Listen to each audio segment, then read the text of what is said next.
ብዙ አልቀሰሽ የለም ብዙም ባልነበር አሁን ደግሞ የደስታ ሲቃ ደሞ አለ የደስታ ሲቃ ደሞ ይመጣል የልብ መደነቅ ይመጣል ጸልዩልኝ ጸልዩልኝ ጸልዩልኝ ጸልዩልኝ አለ ከዛሱ ይለወጥና ምን ይሆናል መሰለሽ አመስግኑልኝ አመስግኑልኝ አመስግኑልኝ እኔ አቃተኝ ማመስገን በቃ እስቲ አመስግኑልኝ ባካችሁ አመስግኑልኝ ደሞ የሚባልበት ጊዜ ደሞ ይመጣል ጊዜ ሲደርስ አጣድፈው ነው የሚወስዱሽ ጊዜ አይሰጡሽ በአድራሻሽ ነው የሚመጡት ባለሽበት ነው የሚመጡት አንቺ አይደለሽ የምትሄጂው ያንቺ የሆኑ የታዘዙልሽ ነገሮች በሙሉ በአድራሻሽ ይመጣሉ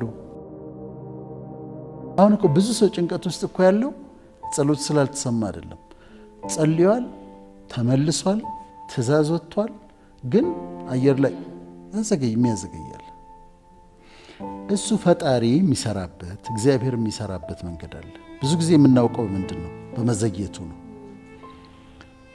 ፍቅር በጣም ደሞ የሚቸኩሉበት ጊዜ አለ ጊዜው ሲመጣ ሁለት ምሳሌዎች ልስጥሽ አንዱ ዮሴፍን እስር ቤት ሆኖ አስቢው በወንድሞቹ የተጣለ ነው ጉድጓድ ውስጥ ጥለውታል 30 ብር ሸጠውታል መጥቶ ጲጢፋራ ቤት ውስጥ ሲያገለግል እንደዚህ ሚስትየው ካልተኛ ብላ እስር ቤት ተጥሎ ነገር የዘገየበት ሰው ነው በጣም ግን የእግዚአብሔር ሰዓት ደረሰች ክሎኳ መታ ጮኸች እቺ እንትኗለች አይደለም ልክ መታ ኢትስ ታይም ሲባል በጣም ነገሮች የሚፈጥኑበት ጊዜ ነው ከዛ መጡ እስር ቤት እዛ ጋር ፈርዖን ህልም አይቷል መጡ ተነሳ ምንድነው ተነስ ለበስ ጸጉሩን ተስተካከል በጣም ዳረቀስ ባሉ ቢል ይሄ ሰውዬ አይቻልም ለምን አሁን እግዚአብሔር ይቸኩላል አጣድፈው ነው የወሰዱት ወደ ቤተ መንግስት ጊዜ ሲደርስ አጣድፈው ነው የሚወስዱሽ ጊዜ አይሰጡሽ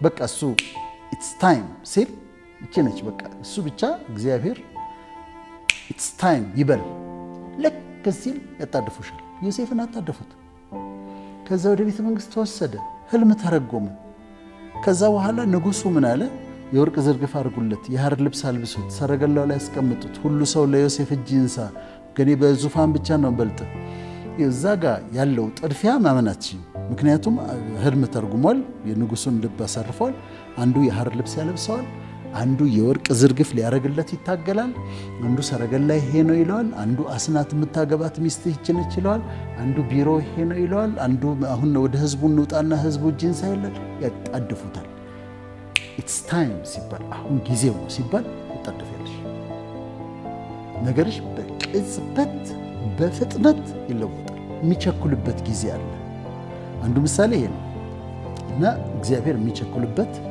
ጊዜ አለ አሁን ልክ ዮሴፍን በግለሰቦች አጣድፈው አይደለም እንደዚህ የሚሆንላቸው ሰዎች አሉ በዚህ ዓመት ሁለተኛ ደግሞ ምሳሌ ልስጥሽ አንድ ኒካኡ የሚባል ንጉስ ከርከሚሽ የሚባል ቦታ ላይ ሄዶ እንዲዋጋ እግዚአብሔር ያዘዘው እግዚአብሔር ነው ሂድና ተዋጋ የተባለው ከርከሚሽ ላይ ነው ከዛ ሊዋጋ ሲሄድ ዮሲያስ የሚባል ንጉስ የእስራኤል ንጉስ ሊገጥመው መጣ ጦር ይዞ ይሄኛው ኒካው እግዚአብሔር አዞት ሊዋጋ እየሄደ ነው ከርከሚሽ ላይ ነው ሊዋጋ ያወጣው ንጉስ ዮሲያስ ደግሞ ሊዋጋው መጣ መንገዱ ላይ ቆመ ከዛ መልእክት ላከበት ይኸውልህ ንጉስ ዮሲያስ እኔ ካንተ ጋር ልዋጋ አይደለም የወጣሁት ካንተ ጋር አይደለም ልዋጋ የወጣሁት ከርከሚሽ ላይ ሄደ ተዋጋ ተብዬ ነው አለው አሁንም ሊዋጋው ወጣ አልሰማው ሊዋጋው ወጣ ንጉስ ዮሲያስ ጦሩን ይዞ ኒካው ደግሞ ታዞ ነው የወጣው ከርከሚሽ ላይ ተዋጋ ብሎ የሰማይ አምላክ ነው ያዘዘው ዮሲያስ እኮ እግዚአብሔር ሰው ማለት ጥሩ የሚባል ሰው ነው ሊዋጋው መጣ ዮሲያስ እኔ ካንተ ጋር ልዋጋ አይደለም የወጣሁት እግዚአብሔር ከርከሚሽ ላይ እንድዋጋ አዞኝ ነው ዞር በል አለው ከዛ እንደው ምን ይለዋል መሰለሽ ኒካው ነው ንጉስ ኒካው ነው እግዚአብሔር እንድቸኩል አዞኛል ዞር በል አለው አሁንም ዞር አልልም አለ ይለምነዋል እግዚአብሔር እንድቸኩል አዞኛል ከኔ ጋር ያለው እግዚአብሔር እንዳይገልህ አለው መጨረሻ ላይ ከኔ ጋር ያለው እግዚአብሔር እንዳይገልህ ዞር በል አለው እምቢ አለ በቀስት መተው ለምን እግዚአብሔር ቸኩሏል አሁን ገብቶሻል ያ ሰውዬ በእግዚአብሔር ፕላን ላይ ነው የቆመው። በእግዚአብሔር እቅድ ላይ ነው ፊቱ ላይ የቆመው። የፈለገ መልካም ሰው ቢሆን እግዚአብሔር እንዲቸኩል አዞኛል፣ ዞር በል እኔ ካንተ ጋር አይደለም ጠብ፣ እዛ ከርከሚሽ ሄጄ ልዋጋ ነው ታዝዤ ነው ብሎ ቢለው፣ እግዚአብሔር እንዲቸኩል አዞኛል ቢለው፣ ከኔ ጋር ያለው እግዚአብሔር እንዳይገልህ ቢለው እምቢ አለ። ከዛ በቀስት መታው። ዮሲያስ በቀስት መጥቶ ሞተ። ጋሬጣ ስለነበረ ጋሬጣ ነበረ። በሚቸኩልበት ሰዓት እግዚአብሔር ታይም ብሎ ላንቺ የሆነ ነገር አዞ መንገድ ላይ ለሚቆም ሰው ወዮለት፣ ችግር ውስጥ ነው የሚገባው። በፊት ሆኖለት ሊሆን ይችላል፣ ግን ያንቺን ነገር ለማከላከል የሚሞክር ሰው ያቺ ችግር ውስጥ ይገባል። ምክንያቱም አሁን እሱ ቸኩሏል፣ ነገሮች የሚሆኑበት ነው። ሲቸኩል በፊቱ የሚቆም ማንም የለም። ማንም ሰው በፊቱ የሚቆሙ ወዮላቸው። ከ20 ዓመት በፊት አንድ ትልቅ ሰው የጸሎት ሰው ናቸው፣ ህልም አይተው ሲናገሩ ሰማሁ እና ምን ያለው አሉ፣ ኩልል ያለ ውሃ አሉ፣ በጣም ንጹህ ውሃ። ከዛ ሰዎች ይመጡና በጭቃ ያበላሹታል፣ ውሃውን በጭቃ ያደፈርሱታል። ከዛ አሁንም እንደገና ይጠራል ከሰማይ የእግዚአብሔር መልአክ እንደገና ንጹህ ያደርገዋል። አሁንም ሰዎች ይመጡና አፈር ይጨምሩበታል፣ ያደፈርሱታል። አሁንም የእግዚአብሔር መልአክ ይመጣና ንጹህ ያደርገዋል። አሁንም ያጨቀዩታል። መጨረሻ ላይ የእግዚአብሔር መልአክ መጣና ንጹህ አደረገው። ከዛ ድምፅ ሰማኋል፣ ከዚህ በኋላ ይሄንን ውሃ የሚያደፈርስ ዳንኤል መኮልን ይባላሉ ሰውየው፣ አስታውሳቸዋለሁ። በጣም ወዳቸው ሰው ናቸው እና ከዚህ በኋላ ይህንን ውሃ የሚያደፈርስ ግን ከዚች በኋላ ወዮለት። አሁንም ኢትዮጵያ ውስጥ ውሃ አለ፣ ሲያደፈርሱት፣ ጭቃ ሲጨምሩበት፣ አፈር ሲጨምሩበት፣ ዛጋ ምናምን ሰው ሲገድ፣ ዛጋ መታረድ፣ ዛጋ ምናምን ቆይተዋል። አሁን አምላካችን እግዚአብሔር የኢትዮጵያ አምላክ ውሃውን ንጹህ ያደርገዋል። ንጹህ ኩልል ያለ ውሃ ያደርገዋል። ከዚህ በኋላ ግን በደም አጨቀያለሁ፣ በጭቃ አዘገያለሁ፣ በዘረኝነት አጨቀያለሁ፣ በምናምን አጨቀያለሁ የሚል ግን ወዮለት። ጉዳይ አሁን ከሱ ጋር ነው እና አደገኛ ነው የሚሆነው። ከዚህ በኋላ ይሄንን ውሃ እንደገና የሚያደፈርስ ቢኖር ወዮለት።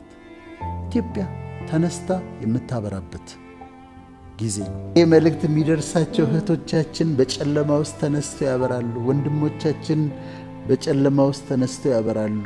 እዚሁ ላይ ግን ምን ይላል መሰለሽ? እሱም ብዬ መዝጊያ ላድርገው። ይህንን ካላት በኋላ ጽዮንን አይኖችሽን አንስተሽ ተመልከቺ ይላታል። አይኖችሽን አንስተሽ ተመልከቺ፣ እነዚህ ሁሉ ተሰብስበው ወደ አንቺ ይመጣሉ ይላታል። ያንቺ የሆኑት ሁሉ ወደ አንቺ ይመጣሉ። በአድራሻሽ ነው የሚመጡት፣ ባለሽበት ነው የሚመጡት። አንቺ አይደለሽ የምትሄጂው። ያንቺ የሆኑ የታዘዙልሽ ነገሮች በሙሉ በአድራሻሽ ይመጣሉ። አይኖችሽን አንስተሽ ተመልከቺ፣ ዙሪያሽን ተመልከቺ፣ ያንቺ የሆኑ ሁሉ ይመጣሉ ይላታል። ከዛ ይቀጥልና ልብሽ ይደነቃል ይላታል። ልብሽ ይደነቃል እና ደስ ይልሻል። የባህሩ በረከት ወደ አንቺ ስለሚመጣ፣ የአሕዛብ ብልጽግና ወደ አንቺ ስለሚመጣ ልብሽ ይደነቃል። ብዙ አልቅሰሽ የለም ብዙም ባልነበር፣ አሁን ደግሞ ደስታ ሲቃ ደግሞ አለ። የደስታ ሲቃ ደግሞ ይመጣል። የልብ መደነቅ ይመጣል። ጸልዩልኝ ጸልዩልኝ ጸልዩልኝ ጸልዩልኝ አለ። ከዛ እሱ ይለወጥና ምን ይሆናል መሰለሽ? አመስግኑልኝ አመስግኑልኝ አመስግኑልኝ፣ እኔ አቃተኝ ማመስገን፣ በቃ እስቲ አመስግኑልኝ ባካቸው አመስግኑልኝ ደግሞ የሚባልበት ጊዜ ደግሞ ይመጣል። ከዛ ምን ይላታል ጽዮንን? እርሱ አክብሮሻልና ይላታል። እርሱ አክብሮሻልና ልክ እርግቦች ወደ ቤታቸው እንደሚበሩት ማታ ልክ ወደ ጎጇቸው እንደሚበሩት እንደዛ የአንቺ በረከቶች እየበረሩ ይመጣሉ። ልክ በአድራሻ ቀደም እንዳለው በአድራሻሽ ይመጣሉ። ጊዜ ሲሆን እንደዛ ነው። ኢትስ ታይም ካለሱ የአንቺ የሆኑ በረከቶች በሙሉ ከምስራቅ፣ ከምዕራብ፣ ከደቡብ፣ ከሰሜን እየበረሩ ወደ አንቺ ይመጣሉ። ወደ አድራሻሽ ወደ ቤትሽ ይመጣሉ። ከዛ ይቀጥልና እንደዚህ ይላታል፣ የናቁሽ ሁሉ ወደ እግርሽ ጫማ ይሰግዳሉ። የናቁሽ ሁሉ ወደ እግርሽ ጫማ ይሰግዳሉ ማለት እጅ ይነሱሻል፣ ያከብሩሻል፣ ይቅርታ ይጠይቁሻል፣ ልክ አልነበርንም ይሉሻል እና የተናገርነው ልክ አልነበርም አምሶሪ ይሉሻል። ጊዜ አለው ታይም ሲባል ከዛ በኋላ ትምክህት ትሆኛለሽ። ትምክህት ምን ይሆናል መሰለሽ ፍቅር፣ አንዳንዴ ሰዎች ከአንቺ ጋር መታየት የሚያፍሩበት ጊዜ አለ፣ ወይም ከአንቺ ጋር መታየት እንደ ችግር የሚቆጥሩት ጊዜ አለ። በቃ አደጋ ነው ከአንቺ ጋር መታየት፣ ችግር ሊገጥማቸው ይችላል እና ከእሷ ጋር ምናምን ይባላሉ። ስለዚህ ከአንቺ ጋር መታየት አይፈልጉም። ሲዝን ይለወጣል። ሲዝን ሲለወጥና ኢትስ ታይም ሲባል ከአንቺ ጋር ለመታየት የማያደርጉት ጥረት የለም። አውቃታለሁ ለማለት አንድ ቀን ከአንተ ጋር በልቶ ጓደኛዬ ነው ሊለ ይችላል። ኦፍ ኮርስ ምን ይገጥመኛል? አሁን ስልክ ደውለው ስፒከር ላይ ያደርጉሻል እና ስፒከር ላይ ያደርግና እንዴት ነህ ዶክተር ደህና ነህ ወይ ምናምን ስፒከር ላይ እንዳደረገ ገብቶኛል። ጓደኞቹ አሉ። አሁን ምንድነው ሊል የፈለገው?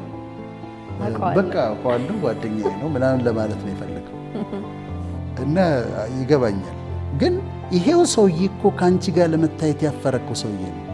በችግር ውስጥ ባለሽበት ጊዜ፣ በውጊያሽ ዘመን፣ በመከራሽ ዘመን እኮ ከአንቺ ጋር ሻይ ለመጠጣት የሚፈራ አውቀዋለሁ ለማለት የሚፈራ ነው። አሁን ደግሞ ጓደኞቹን ሰብስቦ ስልክ ደውሎ ስፒከር ላይ አድርጎ ሉክ አይ ካን ቶክ ቱ ሂም አይነት ነገር ደግሞ የሚልበት ዘመን እኔ አሁን ለእኔ ሳይሆን ለሁሉም ነው፣ ለሁሉም። ይሄኛው ደግሞ ሲዝን ይመጣልና ትምክህት ፍቅርን አውቃታለሁ እኮ ማለት እንደ ኩራት የሚታይበት ዘመን ይመጣል። አንተን አውቃለሁ የሚባልበት ዘመን እንደ ትምክህት የሚሆንበት ዘመን ይመጣል። ለሰብ ደረጃ ንስሐ ገብተን ቂም ይዘን አለመሻገር፣ ሁሉን ነገር ትተን ለሰዎች ይቅርታ አድርገን ያጠፋነው ካለ ይቅርታ ጠይቀን አስተካክለን ቤታችንን ልክ እንደምናጸዳው ከጥላቻን ጠርጎ ማስወጣት፣ ይቅር አለማለትን ጠርጎ ማስወጣት፣ ቂምን ጠርጎ ማስወጣት፣ አንዳንድ አጉል ባህሪዎቻችንን ጠርጎ ማስወጣት፣ ጽድት ብለሽ መዘጋጀት። አንድ ቦታ አለ እንደው እግዚአብሔር ለአንተ ሊዋጋ ሲመጣ ነውር እንዳያይብህ የሚል ቦታ አለ። ዘዳግም ላይ ሲመጣ ነውር እንዳያገኝብህ። እኔ ቤቴ ሲመጣ ሊጎበኘኝ ነውር እንዲያገኝብኝ አልፈልግም። ቆሻሻ ነገር ውስጥ ሆኜ መገኘት አልፈልግም። በቂም ተይዤ በጥላቻ ተይዤ መቀመጥ አልፈልግም። ስለዚህ ሊጎበኝሽ ሲመጣ ቤትሽን አጽድተሽ ይቅርታ አድርገሽ ጥላቻን አስወግደን ጠርገን ምህረት አድርገን እንደዛ አድርገን ነው የምንጠብቀው። አሁን ግን አንድ እግዚአብሔርን አሰራር ልነግርሽ እፈልጋለሁ፣ ወይም ደግሞ ለሙስሊሞቹ አላህ በነገራችን ላይ በጣም ሙስሊም አዳማጮች እንዳሉን ታውቂያለሽ? አዎ ደውለውልኛል። ሙስሊም ሴቶች ወንዶችም በቃ ደስ ይለኛል እንዲህ አላህ ይባርክ ምናምን ሲሉኝ በጣም እደሰታለሁ። ለሁሉም እኛ ለይተን ስለሆነ ምን ማናከለ ሁሉም ስለሆነ ሁሉም ጋር መድረሱ በጣም ደስ ይለኛል።